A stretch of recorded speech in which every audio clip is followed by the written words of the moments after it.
Welcome to Between State Lines.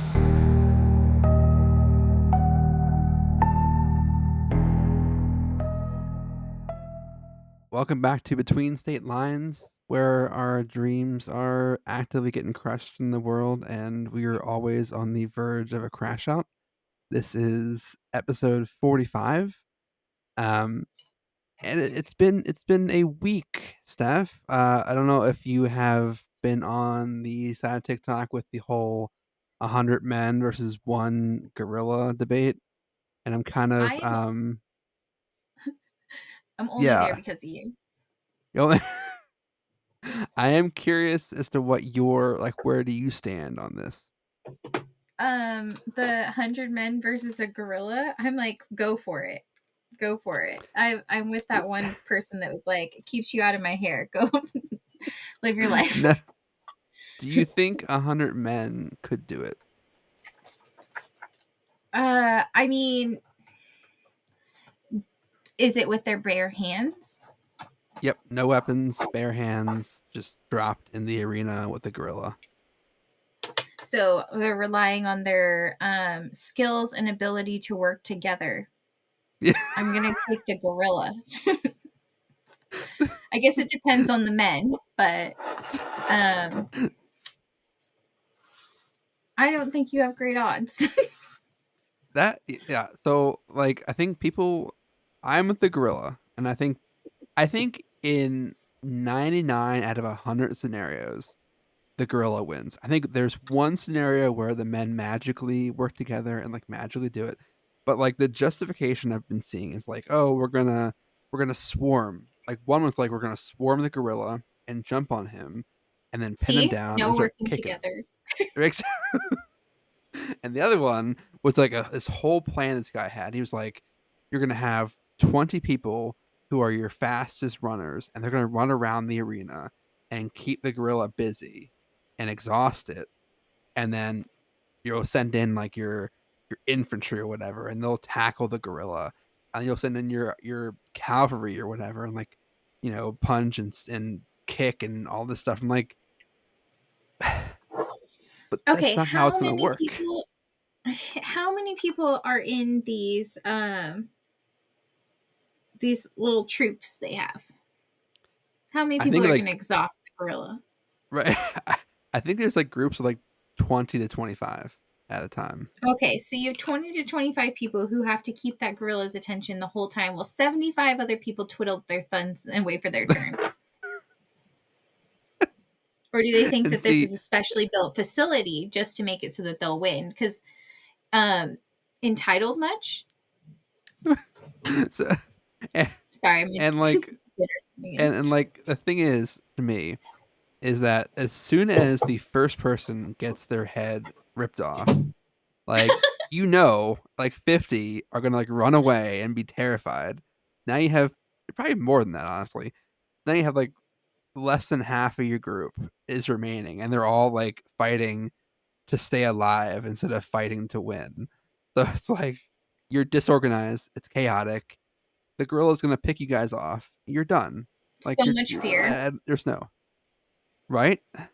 It's big, it's strong, and it can break your little teeny tiny bones so easy. Yeah, It'd be their nothing. skin is so thick, their bones are so thick, and it's you can't just kick a gorilla and break its arm like that. You got to put a lot of weight. Most gorillas can lift 1,800 pounds. That's 9 200-pound guys. The average weight of a guy, 200 pounds, if that's what you're saying, going with. That's 9 people he can lift off of him. And what is distracting the gorilla when trying to, first of all, figure out you must work together? Second of all, figure out the plan. Yeah. They just automatically assume they have all these advantages.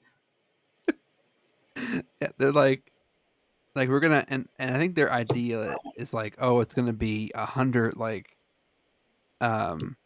Mike Tyson's at their prime. I'm yeah, okay, if you had 100 like UFC fighters in their prime, 100, wrestlers in their prime, maybe yeah, I would give you that. But like you're counting on all these people not being afraid to die because they will die. They'll get their head ripped off, they'll get ripped in half, and the gorilla will use one of their bodies to like club everybody else. Like you're done. You're done. 100 You're Donald done. Trumps. Did you hear he has 4% body fat? Speaking of Trump, have you seen any of the clips from his he had a cabinet meeting to like mark his 100th day in office, and they were like lavishing him with like praise and like weird fucking statements. No, I honestly thought this was going to be have I heard of that interview where he got schooled on not even Oh knowing my what the god. Constitution is. No, there's more. God, you can't turn the internet off for one day. You can't. Not for So Attorney General Pam Bondi was talking about how they've done a lot of like fentanyl seizures at the border, right? Which is great, obviously. And this is her quote directly. So I want you to tell me how this makes you feel. Since you have been in office, President Trump, your DOJ agencies have seized more than 22 million fentanyl pills, 3,400 kilos of fentanyl in your last 100 days, which saved, are you ready for this, media? 258 million lives.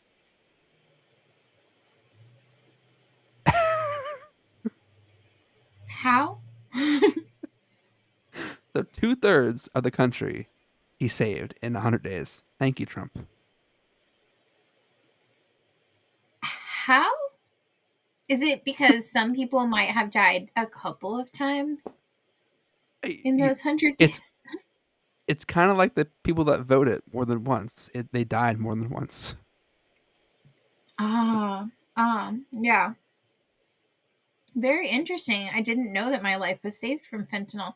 Although I did hear that people are really scared about fentanyl being placed on random objects, and if you touch it, you can just like OD and die. Isn't that a myth? I have no idea. It sounds like a myth. So I'm not here's a fun. buying into this. Who's laying around drugs? So here's a funny story. Uh, the local police department, right? They stopped a guy, I think like 2 years ago, and they seized his drugs, all that good stuff. One of the officers, I think like I want to say like an hour later, got rushed to the hospital for what they were considering heart issues, like heart palpitations or like potential heart attack, essentially. And he tested positive for fentanyl. And his excuse, and the department took this and believed it wholeheartedly, was that he touched fentanyl when searching the guy and overdosed.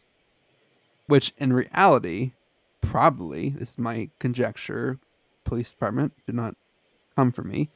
He probably took the drugs, injected them, and overdosed. Yeah. Yeah. But they just took his word for it because police officer. Always tells the truth. Yes. And who wants to do all that paperwork? Yeah. But so yeah, so Okay. Pam Bondi said So- that. That sounds like a myth. Yeah, it's definitely. I'm pretty sure I looked it up a long time ago, and it was a myth.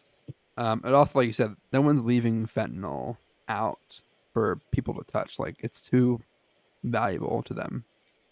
The only thing that I've heard that was like untraceable was from that one story of the perfect murder. And it was like this girl gets hired for this job and she's supposed to make like silly, scary, like scare people videos. And so everybody's like an actor on it, but and then so her and one other girl are supposed to go and put like oil on this guy's face, but that had something in it that was like he died super quickly and it was like really, I don't know if it was like hard to trace or what. Have you heard of that one? I have not heard of that one. Oh, damn it. Okay. I should probably have more information before I start talking Damn about it. things. That does remind me of what was that movie with James Franco and Seth Rogen and about the Korean president, and they were going to go assassinate him. I don't recall what the movie was called, but it was like I don't back remember in what the movie's 2018. called They made a either, but movie I know where what you're talking about. where he had the poison on an adhesive on his hand, and they were testing the whole scenario, and he sneezed and it went into his face. Man, and no simple Google search is going to tell me this, but yes, I know what you're talking about. But what is it? This is the end? No. No, that was one of them. Let me look it up. James Franco, North Korea. It's the interview. The interview. The interview. Yep, seen it. They all just kind of go together. They're all completely different, but right. They're basically it's the same two movie. guys. Yeah, same two guys. Yeah, so there's that. And then obviously you know my whole TikTok beef and fucking ridiculousness of all the videos. Oh yeah. Getting taken down.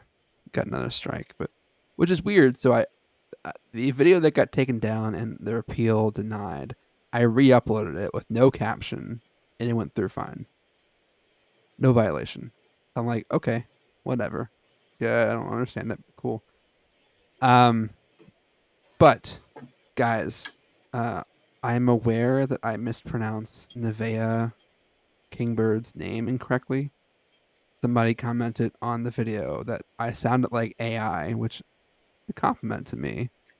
But I did not know how to pronounce Nevaeh, and so I put a correction in the beginning of the podcast to clear that up. But guys, be nice, okay? Don't be so mean. Okay, I'm trying my best over here.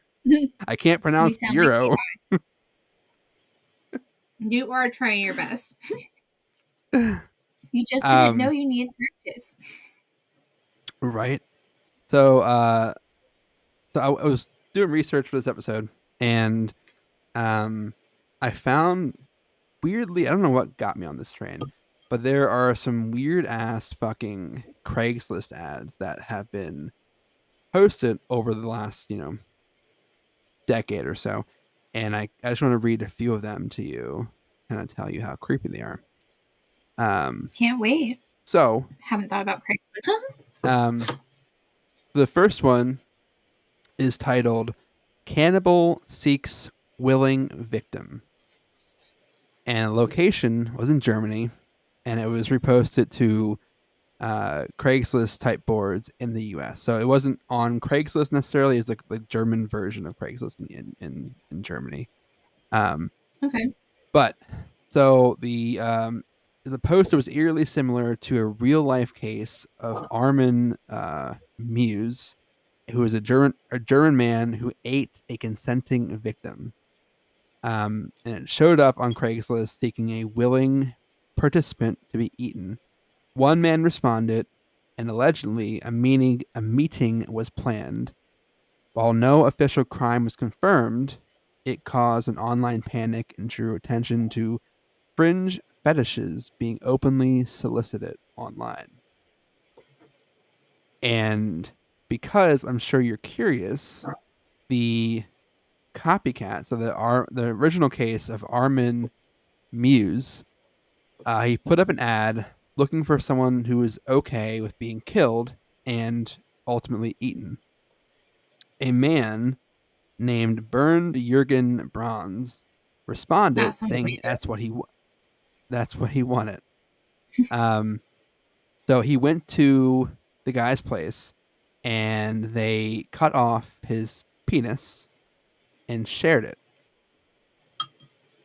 And then he ended up being killed by the dude and dismembered and his body parts frozen, and about 20 kilos of his body were eaten over several months, and he video recorded himself doing this, like eating the body. Ultimately, he got convicted of manslaughter, because the original thinking was that because the dude agreed to it, it wasn't murder in the traditional, sense of murder. But the prosecutors appealed, and they argued that the guy did it for his own twisted pleasure, which would count for murder. So they had another trial, and this time in '06, he was found guilty of murder and got a life sentence. I mean, it's hard because he asked for permission. Yeah, but I don't know. Like, I feel like, okay, my thing is, how do we know that he did want to be eaten? But also, Well, like, the if post. you're, well, yeah, I guess, yeah. But how do you know if a guy is willing to be eaten?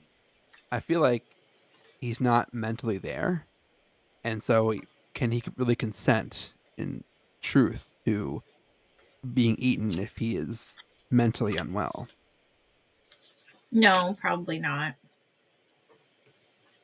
But also, somebody who agreed to having their penis chopped off and then sharing it with you, he probably wasn't mentally well. Yeah,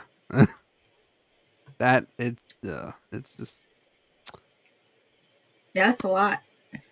that's a lot. That, that's a lot. And then there were copycats. Yeah, so he posted that. Oh, that happened, and the copycat poster posted looking for someone to eat, and no one's ever figured out if anyone actually met up with the guy. Somebody responded, and they planned a meeting, but it hasn't come out whether or not like that actually happened, or if it was just like a urban legend as far as the copycat goes. Interesting. Man, I knew there were a lot of weird fetishes out here, but I didn't know that Craigslist had so many. It's a wide variety. You'll love this one. The title of the post was "Free Room and Board in Exchange for Help with Experiments," and Oh, location was Oregon. oh And yay, help with the experiments. the post said, a man posted he was looking for someone to live in his basement rent free, but only if they agreed to be part of non-lethal but extreme psychological and physical experiments.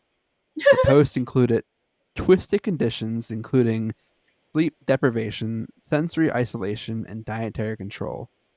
It was eventually removed, but people screenshot the post and circulated online. So again, no one knows if he ended up finding someone. I'm guessing it was probably taken down pretty quick, but it was up. Yeah, I mean, a lot of us live with family, so we're already going through our own various, but not rent free. Uh, wow. I'm like, would I do that? Not with my children. If I didn't have children, what would the harm be in this world? Rent free. You don't get that anywhere. You know, that, I guess, honestly, I guess it depends on how often you are subjected to these conditions. Like, if it's like once a month, they deprive you of sleep for 24 hours or 48 hours, okay. But if it's like every week, you're constantly getting And bombarded how with, much do I get days off? yeah. So it depends on the specifics. I guess, you know, I would cut my hand off for $1 million. So yeah, I guess I Yeah. would do that for free rent. Yeah. So free rent, would you be a little bit tortured, go on a diet. Watch, it's like actually the opposite. The food torture is that you have to eat an excessive amount. Oh my! You have to finish a 28-inch pizza in an hour. They force you to do it. That's wild. You tried, but you didn't Yeah. prep. I didn't prep. I think if you prepped, you could have done it. I did do all you can eat sushi yesterday, and I didn't prep for it. I just ate I think we ended up getting 7 rolls and a bunch of nigiri, but it was pretty How do you good. feel today? How did you feel leaving? Oh, I felt pretty good leaving. It was Nice. I definitely could have eaten less or should have eaten less, but I felt pretty good. Felt All you can satisfied. eat sushi. You had to eat as much as you did. I had to make it worth it. It was $33 a person, so it's like you have to eat at least 3 rolls a person. Make it worth it. Yeah. At least. Which I could do. At least. This next one is titled "I Will Watch You Sleep," and it is from Seattle. Awesome. The post offered to pay someone to let the poster watch them sleep without touching, talking, or interfering. What made it disturbing, though, was the language. Quote, "You won't even know I'm there. I just want to watch, nothing more. All night, every night." It gave off extreme stalker vibes and was flagged quickly, but not before getting a screenshot and going viral. Wow. But also, would you do it? No, I don't think I could. That's my nightmare situation is me waking up and seeing someone beside my bed. So, I mean, knowing someone's there somewhere in the room, nah. I guess if Yeah. it's I'm on camera, sure. But if they're in the room, no. I'm a terrible sleeper. And I don't think that would help my cause. So I would have to pass on it too. But they wouldn't be satisfied anyways because I suck at sleeping. I sometimes I will before I go to bed. I'm like, what are the odds that Stephanie's gonna send me a Instagram at 4 in the morning my time, and I wake up at Yeah. 5 o'clock. I'm like, oh, she did. Yep. I was awake last night, but the ridiculous things that I did when I was awake was probably the worst part. I started cleaning, didn't get very far. My daughter came and found me and take her back to bed. I watched her sleep.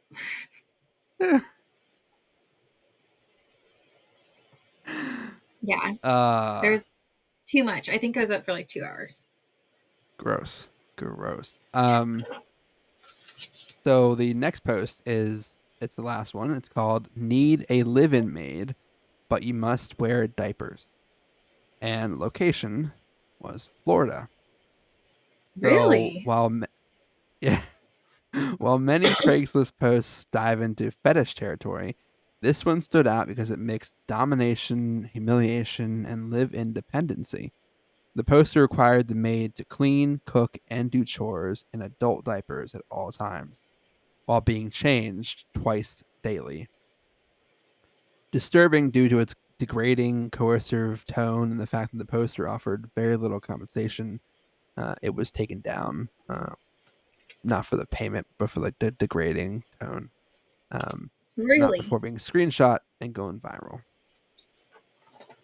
Not if you only get changed twice daily, Yeah, you are not so, hydrated with your water or coffee.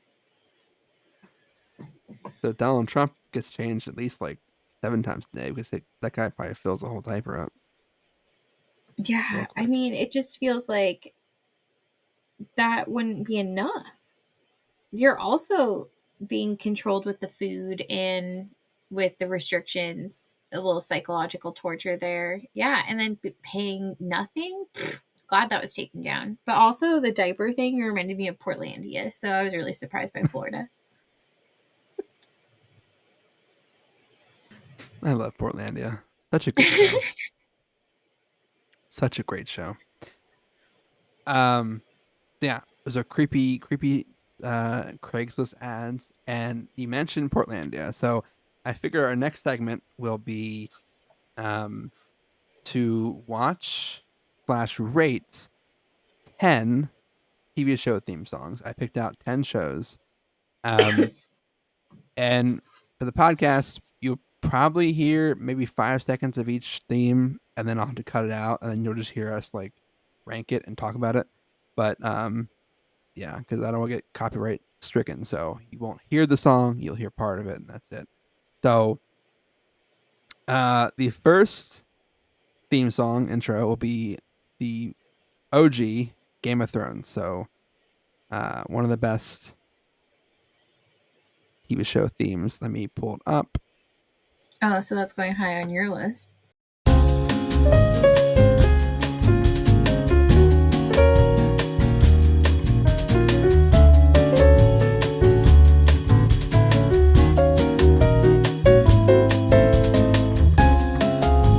All right, so we'll cut it off there since it is a little long. First of all, have you seen Game of Thrones? Yes, like the first couple of seasons I watched it, and then I took a break, and then I caught like a lot of the very end.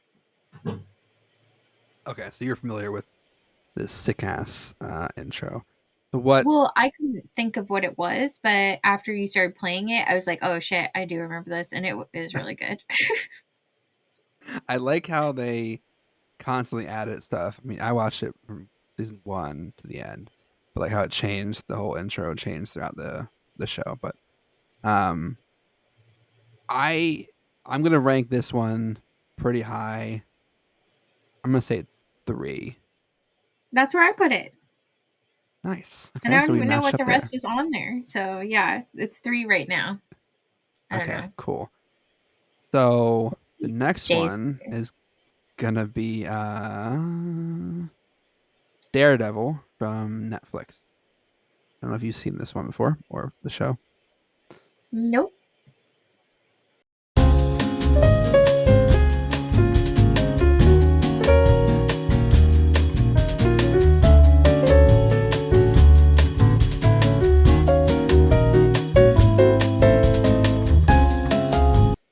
Okay. What are your thoughts? I thought that was a really good intro. I put it as number 4. I hope I'm not regretting that later. I'm gonna say 5. You just didn't want to Yeah, I'm copy gonna say me. 5. It's cool. It's cool. The next one is one of my favorites of all time, so I think this might take the cake. Have you seen the show White Lotus? Yes. Okay, so season 2 specifically. Okay. I was like, I don't know what seasons I've seen.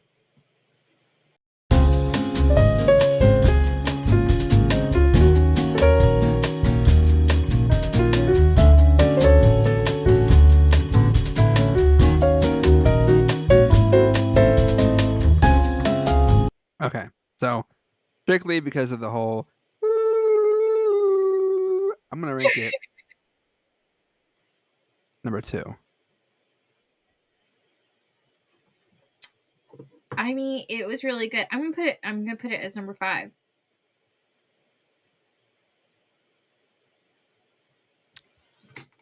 Okay, Is this that the is, one? I'm not judging. I'm trying to think of what happens in the season. I don't know though. I'm just going to.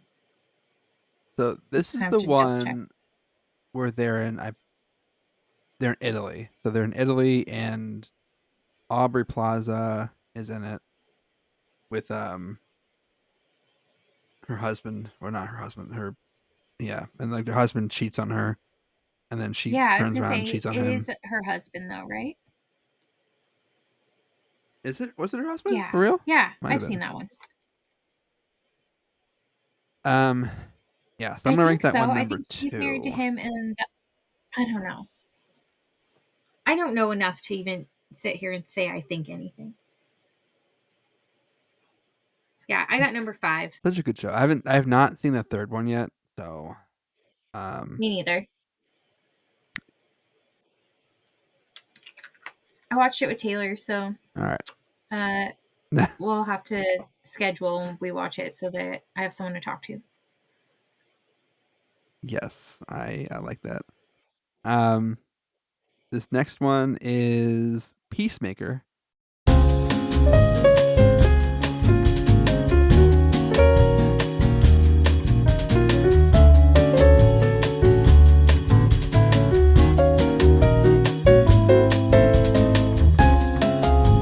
I've not actually seen that show, but I've heard nothing but good things about it. But the intro is one of my favorites. That's just so ridiculous.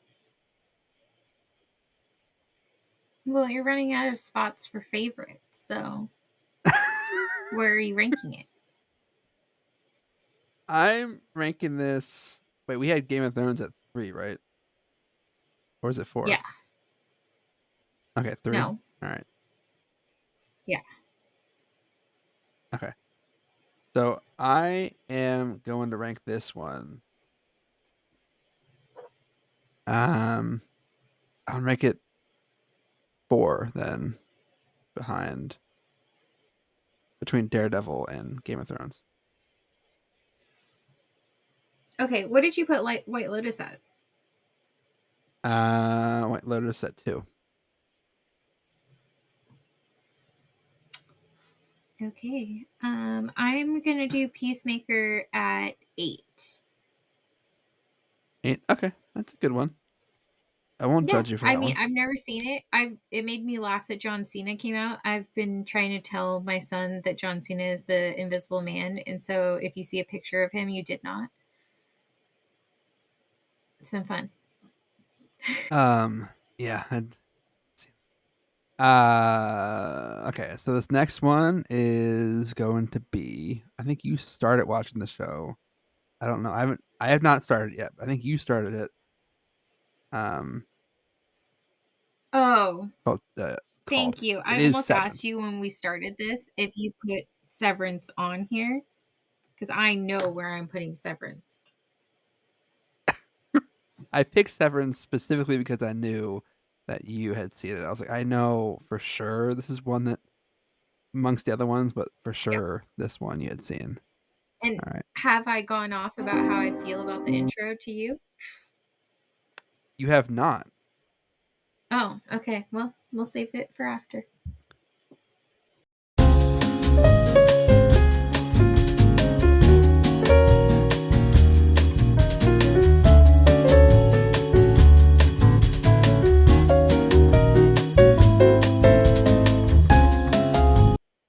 Okay. I have not seen the show. I have not seen the theme before. So I think that one I think this one is gonna be 1. Really? Really? I think it's gonna be 1. Yeah. No. This is number 10 for me. This is 10 for you?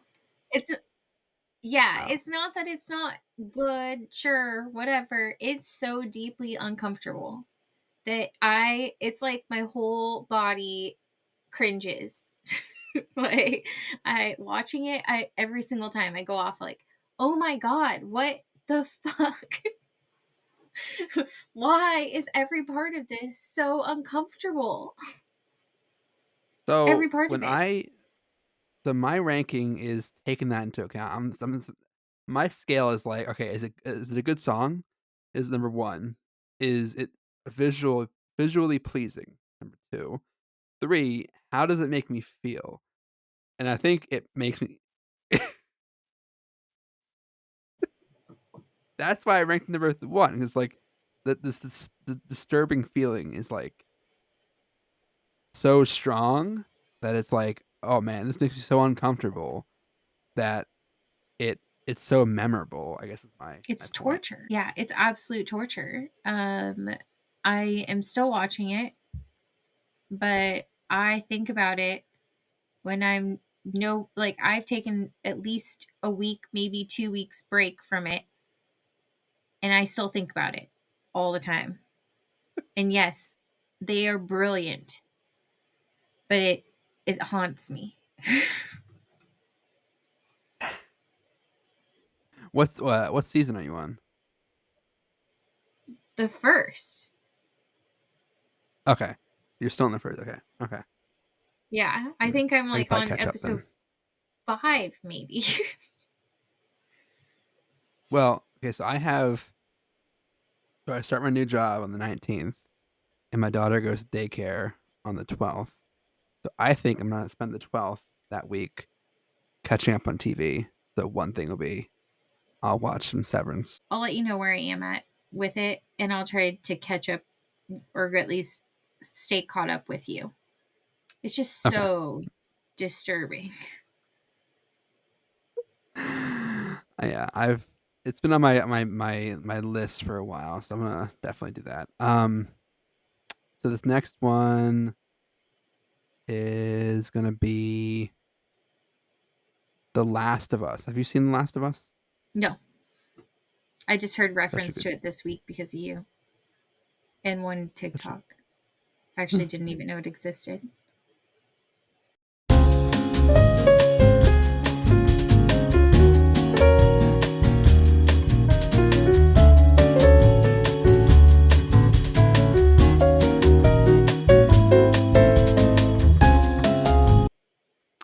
So I would rank this one as 6. I love the visuals. I love the music for sure. I love the guitar in there, and that is just great.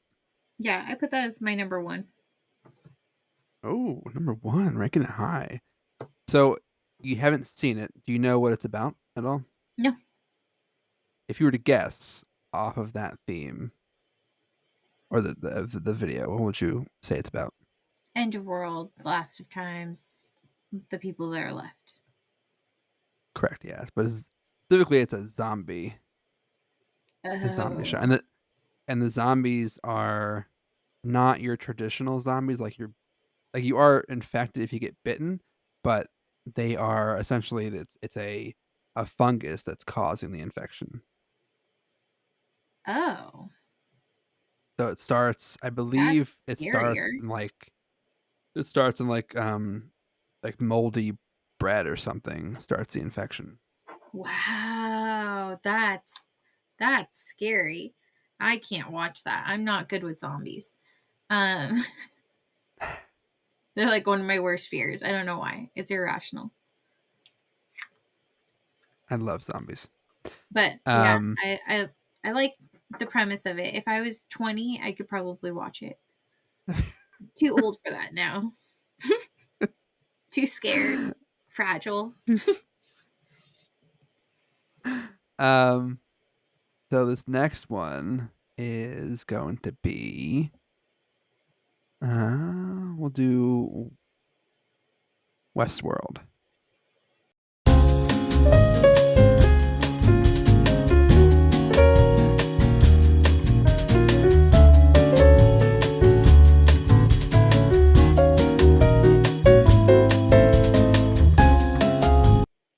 All right. What are your thoughts on that one? That was trippy. I really liked it. I didn't want to rank it the highest that I have available, like just in case you pull something at like some surprise out there.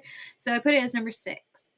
But I did really like it. Okay. It looks. I had never seen Westworld. I liked the little intro thing over here. Westworld isn't your typical amusement park intended for rich vacationers. The futuristic park, which is looked after by robotic hosts. Yeah, terrifying. Everything looked like it was getting 3D printed, so that looked cool. Number 6 for sure. I'll say number 8. I'll say I only have 7 through 10 available, so I would say 8. Yeah, that's fair. Which so I honestly I've been thinking about this lately. I think my favorite streaming apps right now are Apple TV and Max because they have I don't know. First of all, both do a really good job of like visually stimulating intros, but also really good shows. Whereas like Netflix and Hulu and Disney don't aren't terrible, but there's no like really good shows that stand out to me. Yeah, it's just Avatar. I watch so much Avatar. Yeah. But besides that, Avatar. that's why I'm on Netflix most of the time. I know I have Apple Plus. I'm pretty sure I have HBO Max. I did have it. I don't know if I still do. I use my older brother's Max, the Wacko one. Nice. I don't think he remembers that I have his login, so But he I doesn't just notice all the things that you watch on it? no, because he has profiles for my mom and dad and my younger brother. So Oh. I use my my younger brother's account on there, so he Oh. doesn't know. Does he know? Yeah, I told him. I was like, "Hey, man, I'm using your Max." Hey, there's that. Yeah, I really like Barry. I feel like I watched a lot of that when I had Max, but yeah, I'm not sure if I still have it. I should, but also Yeah, stupid see if if you I'm do. paying for it and not watching it. So Um, so here's one. I think you might like. Might be your number one. It's called Dark.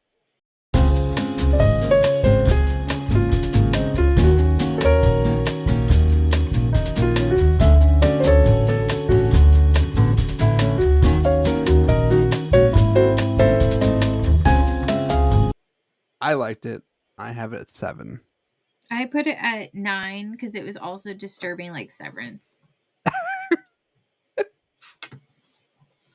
It was It was good. It's disturbing. I have no idea what that's about. I don't think I will find out. But they did a great job. Whoever did that. Whoever did. As I was just trashing Netflix, I throw this one in there. It's like, oh, this is pretty good. Um, we have 2 more, and then I'm gonna go with this next one is gonna be uh, ER. It's from the '90s, so I'm going way back, and only because I've been obsessed with ER the last like 2 weeks.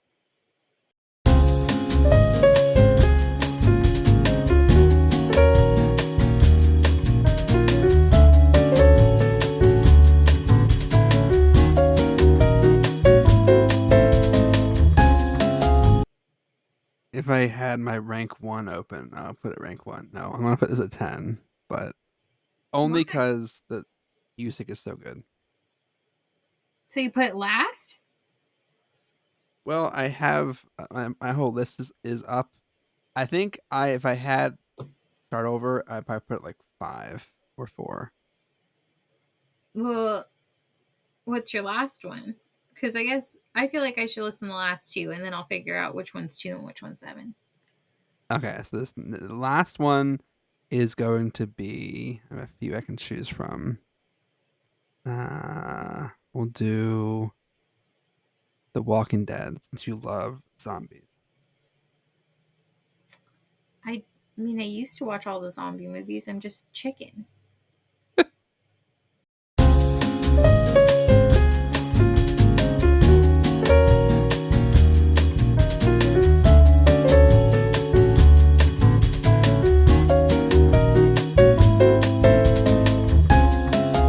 The bummer thing is The Walking Dead. I like the music, but with how good everything else is nowadays, as everyone's like developed these great intros, it seems so lackluster to me. It's like, It really does. I wish I could put it as number. No, I'm good with it being number 7, actually. Being number 8. But you would really put The Walking Dead above ER? I would only because I religiously liked Walking Dead for like 6 years, but also it's really creepy. Like, it's a creepy intro. Okay, but you've been obsessed with ER for 2 weeks. That should mean something. I I go believe you with put it number 2. tenure, okay? Wow. Some of these we were pretty aligned, but most of them, no. So let's go over your top 10 recap. Okay. Mine went The Last of Us, ER, Game of Thrones, Daredevil, White Lotus, Westworld, Walking Dead, Peacemaker, Dark, Severance. Now, do you Okay. want to hear yours? Because I wrote them down. Oh, yeah. Go. Yeah, you wrote. Yeah, go. Yours were Severance, White Lotus, Game of Thrones, Peacemaker, Daredevil, The Last of Us, Dark, Westworld, Walking Dead, ER. Mm-hmm. Wow. Some BS right there. I agree. I would love to switch some of these, but That's fun though. it's too late now. Yep, Yeah. It is too late. Next time we have to know what they are ahead of time so we can rank them appropriately. You just pulled some TikTok BS here. When they're like, some TikTok. you have 1 minute to rank all these things and you have no idea what's coming next. Okay, I'll try my best. Next week we'll rank best fast food burgers. I'm ready to go now. Okay, what is your best burger? I'm curious. What is the number 1 on your list? And hold on, we have to qualifiers here, okay? So when I say fast food, it can't be like, it's not your typical, like, it has to have a drive-through. Is my qualifier. Okay. And yeah, I think it's my only qualifier. This has drive-through. Probably Burgerville. Where is that? That's here. It's here. Okay. I think they're from here, or like the Vancouver area, and then they're from Washington to Oregon. But they have some damn good burgers. They're expensive. You can go through the drive-through, but they will ask you if you want to leave a tip, which weirds me out through a drive-through, especially because it's a lot. Like, it's like suggested tip this %, and the burgers are kind of expensive. So like last time I got me and my 2 kids food, and the tip thing said $5. And I was like, okay. $5 in the drive-through. I would say, I think In-N-Out is my favorite. Like, it's very cliche, I know. Mm-hmm. It's a bullshit answer, but I mean, it's just like, you can't get wrong. You can't. I mean, again, I haven't had Burgerville and I haven't had many burgers, but I think it beats all of, like, your typical McDonald's, Wendy's, Burger King for sure. Oh, but Wendy's has some good burgers. Yeah, but see, okay. The problem with Wendy's though, Wendy's has great burgers, but their fries are just not good. When's the last time you had them? Last week. Oh, I was like, they redid them apparently. They think they're better than McDonald's, which I thought was bold claim. Bold. Well, I haven't had McDonald's in a while, so maybe they are. McDonald's fries are iconic, so it just is a very bold claim. I guess the sandwich that I like from Wendy's is the like Asiago chicken sandwich, but the Dave's single is pretty good too.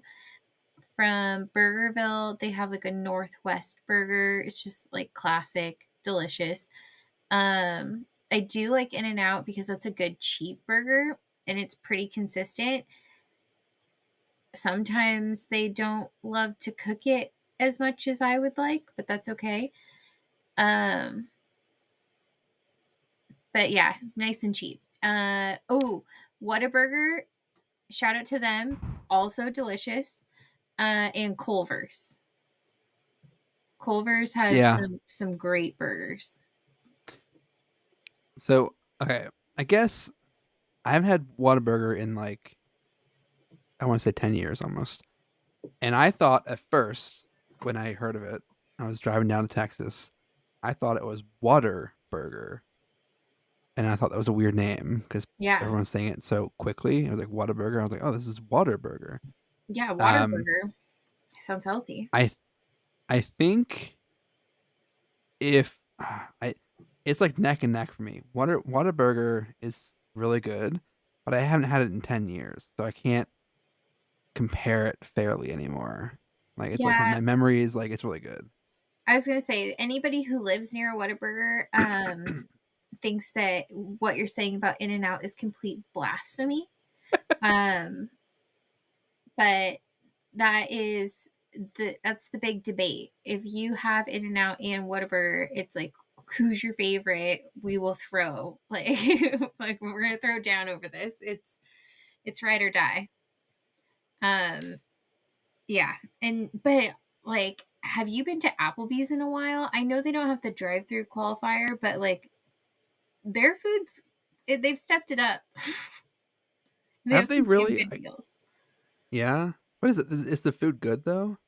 I thought like I've gone probably once every other week recently, and the first time I did some steak meal and the steak was delicious. And then I got a burger, and then I went back and had another steak, and I've loved everything. Their mozzarella sticks. I work at a bar that has fried cheese. Like I shouldn't be impressed by this, but their mozzarella sticks are so freaking good. And the lettuce wrap or the wonton tacos you can get as lettuce wraps, they're so refreshing. I don't know. I've been stuck on Applebee's. Like take my kids out to eat. Let's go to the bees. Bees in the trap. It's um going back to In-N-Out for just 1 second. So, are you? Maybe not. I don't know when you were on Facebook last, but there was a Facebook group called In-N-Out Enthusiasts, and I joined it because I wanted to know when they were opening one near me because they were posting all the announcements and shit. Okay. And so I'm still in there just because I never left it. But the In-N-Out people on there, they regularly go into the stores and they take pictures of like their cashier, post it in the group, and like praise the cashier, like, oh, this Sophia was so good at store whatever, and like go see her, and she's like nervously smiling in the photo. And I'm like, you guys are so fucking weird for doing that. Like, that's so weird. Please stop. Yeah. These are kids, first of all. Yeah. That is strange. No, I definitely haven't seen that on Facebook. I'm not part of that group. I'm part of a lot of weird groups. Not that one. We do have an In and Out here in town. It was new a couple years ago, and so the line is notoriously always long. I did take my kids to get the In and Out experience because we used to get it in Arizona, but they didn't remember, and it was an experience. So we went, and they were like, "Why are we waiting for this long for burgers?" And they also really only like their burgers with cheese and ketchup, so they're boring. It was lost on them, but the milkshakes were good. My older brother, likes burgers with just cheese. So, I mean, he wouldn't get the sauce, he wouldn't get tomato or lettuce or onions. And I mean, that's just lame. It's not a Yeah, burger. my mom doesn't like burgers with cheese. What? My mom won't eat burgers with cheese. Why? I don't know. I don't know. God damn it, Susie. I know. God damn it. God damn it, Susie. God Trust fucking me, I damn think it. this a lot. Ah. But how? Why? But also their fries suck. That's my small. Yeah. Yeah, and I've tried like there's suggestions on like online saying, "Oh, get it just undercooked or whatever." I mean, it's not good, dude. Like it's not good at all. Yeah. Don't. How about you try making them better? Yeah, I don't know why they don't make them better, but it's just it's so weird at this point. They're just like, we're sticking to the formula. Yeah, at Okay. least salt them so that they taste like salt. If they're not going to taste great, cover it up. Okay, so with today's stories, I got a few unsolved mysteries that are pretty crazy to me, and we'll probably only be able to read like one or two. But we'll see what we're doing on time after this first one. So the first one is the spontaneous combustion of Mary Reeser. Mary Hardy Reeser was a 67-year-old widow who had relocated to St. Petersburg, Florida from Columbia, Pennsylvania after her husband passed away. Her son, Dr. Richard Reeser, was a well-respected physician in the community.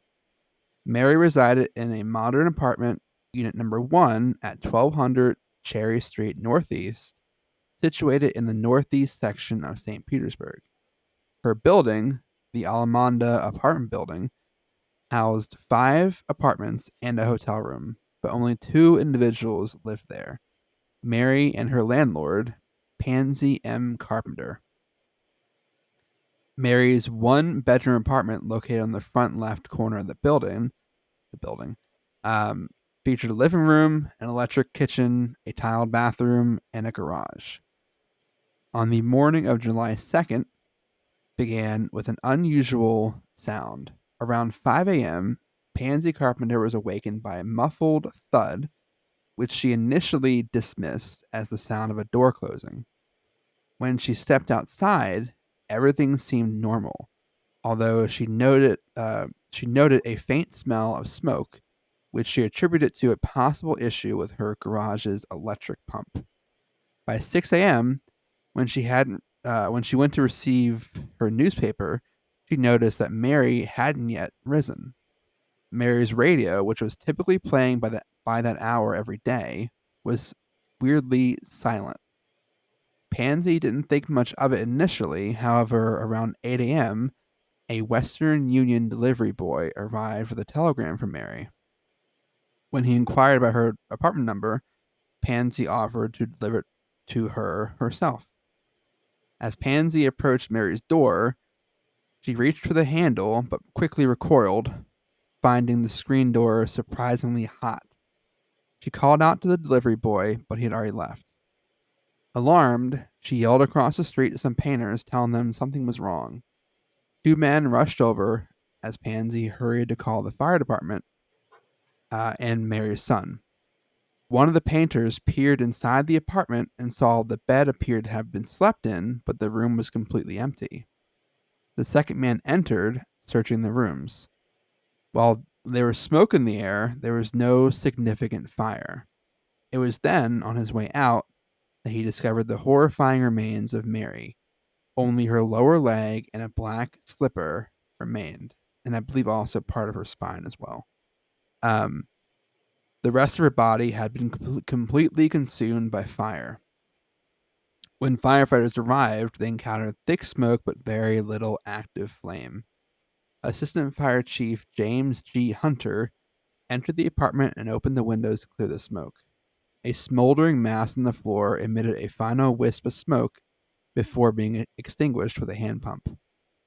Initially, he didn't notice the human remains. It was only as he was leaving that he realized the horrifying sight he had witnessed. What was so perplexing was the localized nature of the fire. While Mary's body was almost completely destroyed, the majority of her apartment remained untouched. A light switch near her chair had melted from the intense heat, yet the electrical outlets just a few feet lower were still functional. Candles on a nearby window had liquefied, but their wicks remained standing. Even newspapers resting on the water heater just inches away from the burned area had no signs of damage. Theories about what happened to Mary began to circulate rapidly. Some speculated that she'd been struck by lightning, and police even received an anonymous letter claiming to have witnessed a ball of fire entering her open window and hitting her. Others proposed that her body might have been soaked in a flammable substance like ether or alcohol. Investigators diligently explored every single possibility and contacted the manufacturer of her chair, who confirmed that it was stuffed with sterilized cotton batting, not a readily flammable material. Reporters scoured Mary's medicine cabinet, but only found common digestive aids. Despite their best efforts, fire and police officials remained baffled by these seemingly impossible circumstances. Investigators worked to reconstruct Mary's final evening. She had been reportedly upset during the afternoon due to a family matter, and around 8 p.m., her son paid a brief visit. Pansy spoke with her sometime that evening as well, and said Mary was wearing a rayon nightgown and black satin slippers. She told Pansy she had taken 2 Seconal tablets and intended to take 2 more before going to sleep. It's believed that she then settled into her armchair, and the telegram that arrived the following morning was from a friend in Pennsylvania confirming her travel arrangements. A message that obviously Mary never got. Given the unusual nature of the case, the police sent the evidence to the FBI laboratory on July 7th, 1951. The items submitted included glass fragments, 6 small objects believed to be teeth, metal fragments near the body, fibers from her nightgown, bone fragments, chair stuffing, charred wood, a piece of a rug, ashes, a shoe, and chair springs. Notably, one section of the rug was heavily saturated with a greasy substance. FBI Director J. Edgar Hoover himself took a personal interest in the case. The local police chief requested the FBI's expertise in explaining how a human body could be so thoroughly incinerated while leaving the surrounding environment largely intact. The FBI's final report, delivered on July 31st, found no evidence of accelerants. The greasy residue on the rug was identified as body fat. The FBI concluded that Mary had likely fallen asleep while smoking, and her lit cigarette ignited her clothing, and her whole body began to smolder. The slow, contained burning of her body fat generated intense heat in a localized area, explaining why much of the room remained untouched. The fire burned slowly and at a low intensity, never spreading beyond the immediate vicinity of her body. Mary's death certificate was signed shortly thereafter, with the official cause of death listed as accidental. The prevailing explanation for such cases, including Mary's, is known as the wick effect. Once a body ignites, the body fat acts as a fuel source, and clothing serves as a wick, essentially turning an individual into a slow-burning candle. The process can lead to the near complete consumption of the body, while leaving the nearby surrounding area relatively undamaged. In Mary's case, her electric clock stopped at 4:20 a.m., but it was found to be working when plugged in later on. The bed sheets remained untouched, and the apartment's wall-mounted gas heater was off. The only significant damage was confined to the immediate area where her body was. While the FBI's explanation involving the wick effect and accidental ignition seems plausible, there are certain questions that are still outstanding. One, could Mary have been so heavily sedated that she never woke up as she was burning? If she did awaken, why didn't her landlord, Pansy, hear any screams or sounds of distress? And if the thud Pansy heard around 5 a.m. was indeed Mary's body hitting the floor, could such complete combustion have occurred in just a few hours? And that's the official report, is that she fell asleep with a cigarette and her body just acted like a candle. But like, why did she not wake up if you're burning? Yeah. How old was she? She was, I believe she was in her 60s. Yeah. 67. She wasn't like decrepit. Yeah. Yeah, I don't know. That's so strange. And just that your body can do that. That's a reasonable explanation somehow. Yeah, it's so weird. Like, and apparently it's happened enough times they have an actual like technical name for the occurrence. The That wick is effect. so That's, strange.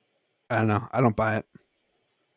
I mean, I guess I can buy into it, but then I'm like, oh great, more stuff to be scared of. Like, I don't even smoke.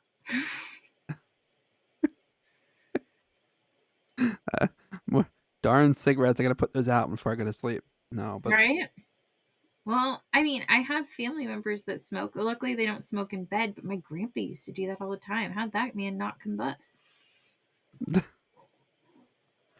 that just seems so weird. I mean, I get that, but like,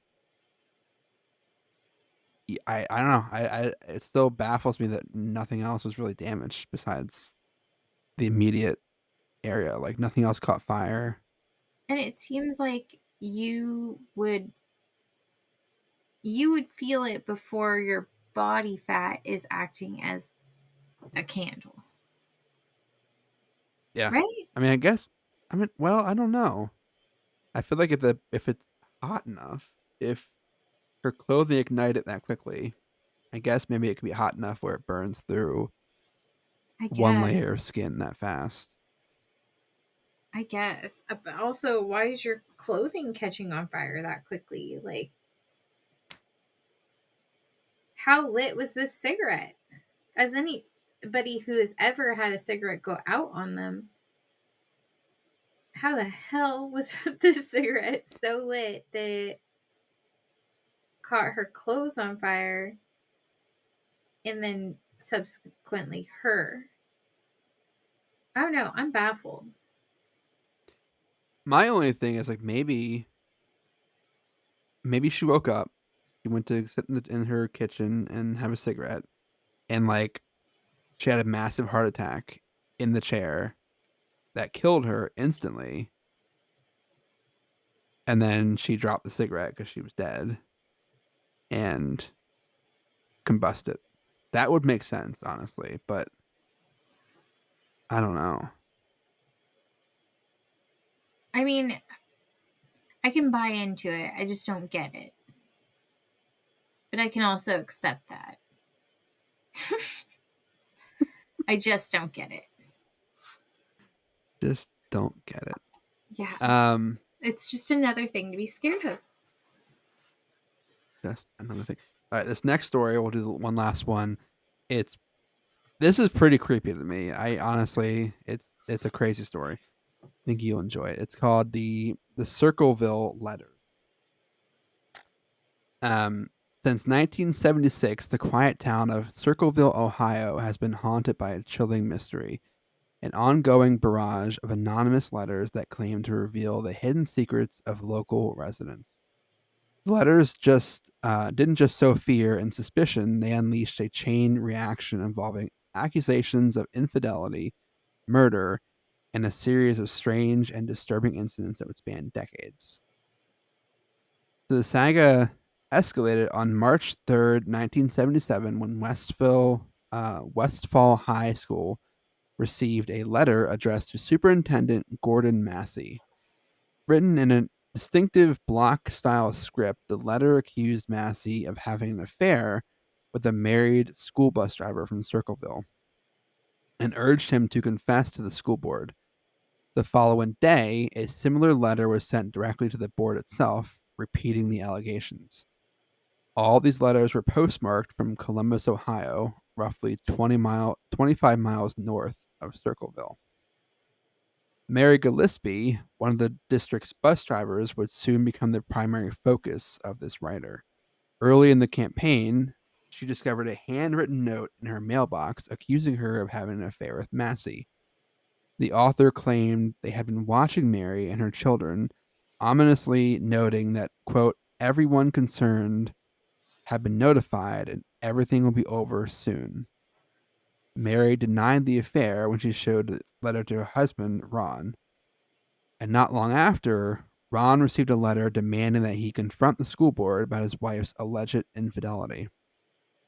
It warned that failure to act would result in his death. The couple stayed silent, but another letter arrived 2 weeks later, accusing Ron of inaction and again urging him to force Mary to confess. The letters weren't the only form of harassment either. Threatening phone calls followed, crude signs referenced their young daughter, and were posted along Mary's bus route. From the outset, Mary suspected that a coworker, bus driver David Longberry, was behind the letters. He had shown romantic interest in her, which she had rejected. In an attempt to resolve the matter, Mary and Ron enlisted help from Ron's sister, Karen Freshour, her husband, Paul Freshour, and Paul's sister. The group wrote a letter to Longberry confronting him, and when the letters briefly stopped, they believed they had identified the culprit. But that was very short-lived. On August 19th, 1977, Ron received a phone call that made him furious. He reportedly told his daughter it was the letter writer on the phone, and he grabbed his gun, got into his truck, and drove off. Late that night, his vehicle was discovered crashed into a tree, and Ron was dead, having sustained several internal injuries. Many locals believe this wasn't a simple car accident, but a murder. The anonymous writer had previously threatened Ron's life, and Paul Freshour was among those convinced that Ron had been killed after uncovering the identity of the letter writer. 2 key pieces of evidence supported this theory. Although Ron was not known to be a heavy drinker, his blood alcohol content was 1.5 times the legal limit, and his gun, found under his body, had been fired at some point that evening. Sheriff Dwight Radcliffe initially suspected foul play and questioned a person of interest who passed a polygraph. However, following a coroner's report that highlighted Ron's intoxication, Radcliffe changed his stance and declared the death an accident. Critics claim that Radcliffe, who was campaigning to lead the National Sheriff's Association, had a motive to downplay the possibility of murder in his own jurisdiction.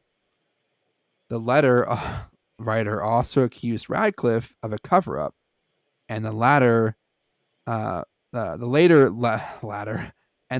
letters targeted the coroner, Dr. Ray Carroll, with accusations of child abuse. Despite Ron's death, the harassment continued. Letters flooded not only Mary's mailbox, but were sent across town to individuals, businesses, schools, and even local papers. The writer's unsettling knowledge of private details unnerved the community, and Paul Freshour remained adamant that Ron had been murdered and requested the FBI to investigate, although no such inquiry ever occurred. Although Mary denied having an affair while Ron was alive, she and Massey did begin to have a romantic relationship following his death. The harassment intensified after this, with even more vicious threats, particularly targeting Mary's daughter. On February 7th, 1983, Mary was driving her school bus near 5 Points Pike when she spotted another obscene sign targeting her daughter, and as she went to remove it, she discovered it was rigged to a box with a string. She took the box home and found a gun inside, later determined to be part of a booby trap meant to fire when the sign was taken down. Fortunately, the trap failed to go off.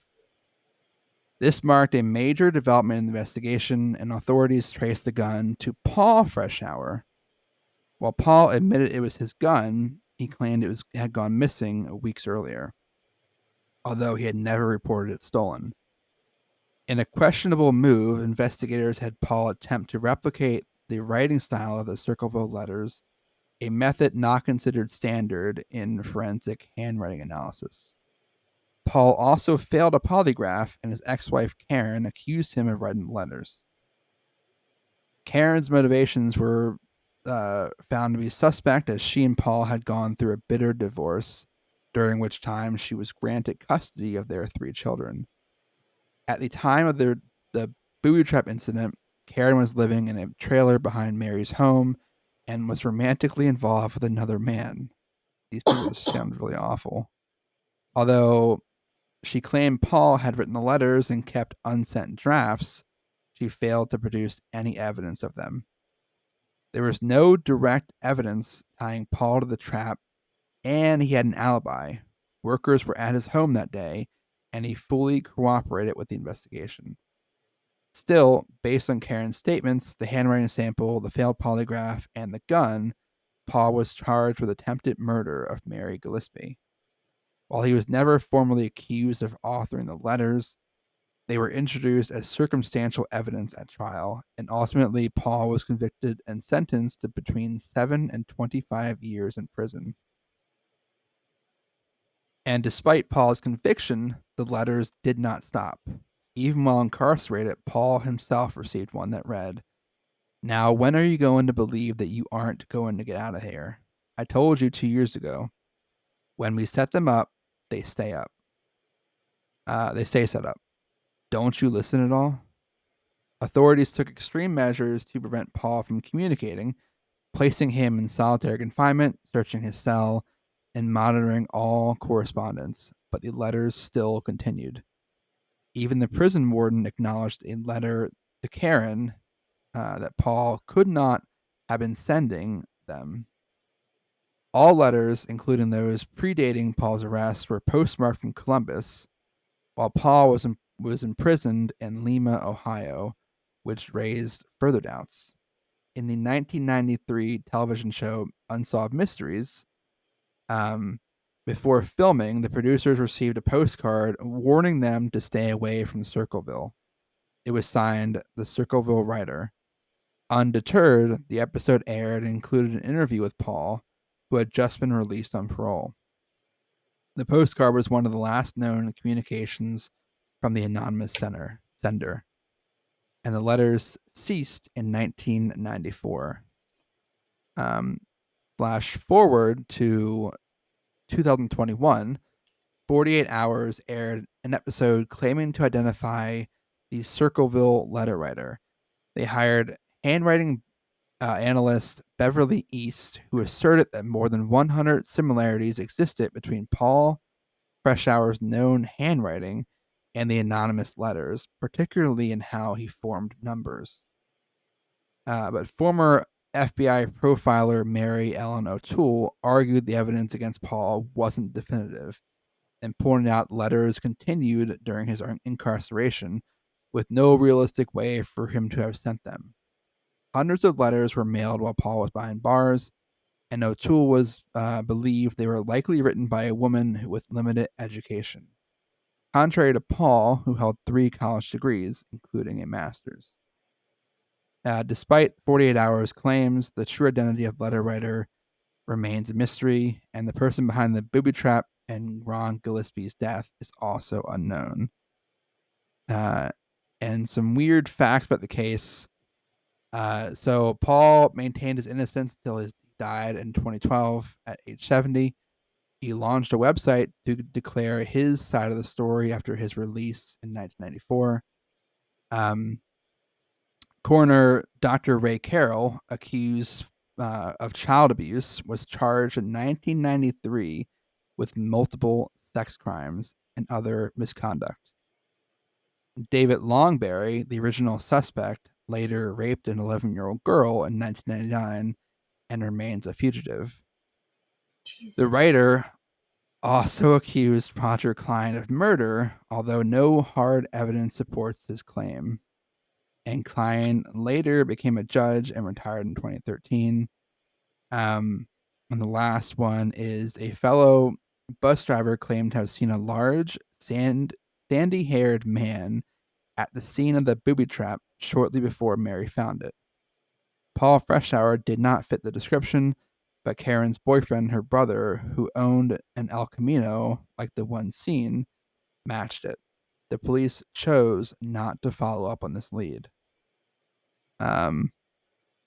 Yeah, and so Paul was convicted based entirely on circumstantial evidence and was heavily tied to the assumption that he was the writer. So literally no evidence against him, just circumstantial shit, and he was still convicted. Yeah, that's what the hell. And I guess the handwriting stuff, like, can she really say, oh yeah, how do you say, like, there's this many things that are the same? I don't know. That's beyond me. That's too much attention. I don't know how to do that. Yeah, I feel like I don't know. I feel like everyone has some kind of like similarities in their handwriting. Like if you're picking out letters and like I I'm don't pretty know. I sure guess my signature is my mom's signature. yeah. Like, slowly but surely, I've been practicing forging it all through my teenage years, and now that's my signature. Like my dad's signature is very, very much you can't copy it. It's like I don't even know how he does it or what it says. Like I know it's supposed to be his name, but like it looks nothing like his name. And now that I sign so many things at work, like that I've double checked it basically, my signature is my mom's signature. Exactly. First name or first initial, last name. It looks exactly the same. When I was a kid, I used to practice signing stuff because I was convinced that I was going to be like a famous baseball player and would like need to know how to autograph stuff. Oh, I practice signing stuff just so that I would have a flawless signature. It works for everybody though, because I can also forge both my sisters' names. One of them's married now, and it's not the same name, but I would still give her the same last name. I'm gonna send you a picture of my signature, and then I want to see if you can replicate it. Yeah, let's see it. It depends. I'm not a huge fan on how I write H. Oh, don't worry. It looks nothing like an H. Well, here, I'll send you mine. This is my mother's. Well, hold on. Nope. Now I'm doing it too fast. Too much pressure. That's what. Yes. That's my mother's. Well, yours looks like you didn't even care. Like I said, I developed this when I was trying to become a famous baseball player, and I would have to sign things quickly. Yeah, Okay, so but now I don't feel so bad with my signature. Like, what is that supposed to say? what mine? Yeah. It's supposed like to be. It says let R, but you forgot to cross the T. So that so that the second part is a B and an L, and then it kind of like just trails off from there. Like it's it. And then the first part You didn't is even the get H. the whole B. And then it's the H, and then like a little bit of an O, and then the L, and then like that's it. That's on O. Whole blah. Your It's whole like a R. very tiny. It's like a whole. It's like a tiny You're a O holer. in there.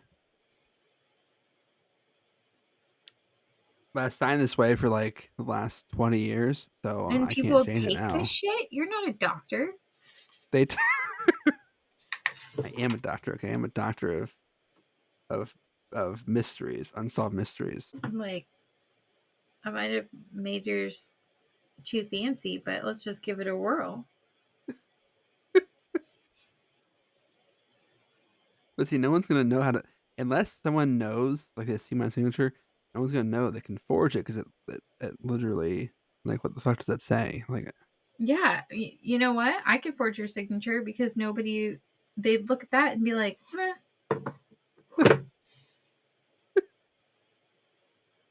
if this is what we're comparing it to.